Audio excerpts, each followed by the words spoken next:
Ang ika-anim na pangunahing kasanayan sa volleyball ay ang dinging. Ang dinging ay isang defensibong skills na ginagamit upang masalo o masave ang bola mula sa malakas na spike o atake ng kalaban.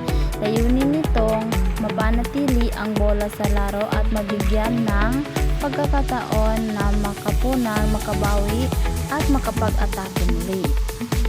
Sa diging, mahalaga ang pagiging alerto at mabilis kumilos dahil kadalasan ay mabilis at malakas na paparating na bola. Upang magsimula, panatilihin mababa ang posisyon ng katawan, bahagyang ibuka ang mga paa at yumuko ng kaunti ang tuhod upang maging handa sa anumang direksyon ng bola.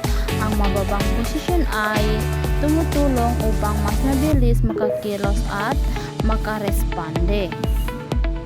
Pagdikitin ang dalawang kamay at panatilihing tuwid ang mga braso, katulad ng forearm pass. Ang bola ay dapat tumama sa forearms o bahagi ng braso, sa pagitan ng puso at siko. Kapag paparating na ang bola, ilagay ang katawan sa tamang posisyon at gamitin ang lakas ng tuhod at katawan upang maitaas ang bola ng kontrolado.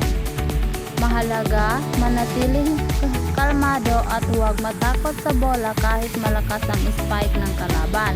Ang dinging ay nangangailangan ng focus, mabilis na flexes at tamang timing upang maibalik ang maayos ang bola sa ere para sa susunod na play.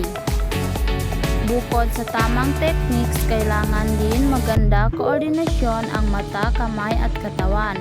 Habang nagdidig, dapat ay nakatingin palagi sa bola upang masundan ang direksyon nito.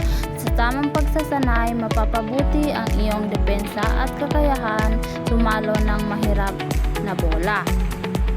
Ang dinging ay mahalaga bahagi ng volleyball dahil ito ang nagbibigay ng pagkakataon sa koponan ng makabawi sa malakas na atake ng kalaban at mapanatiling buhay ng rally.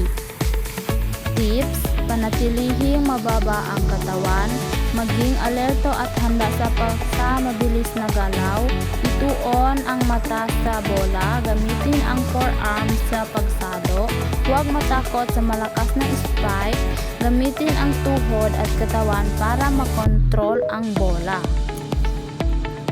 So ngayon, ipapakita ko kung anong tinatawag na dinging.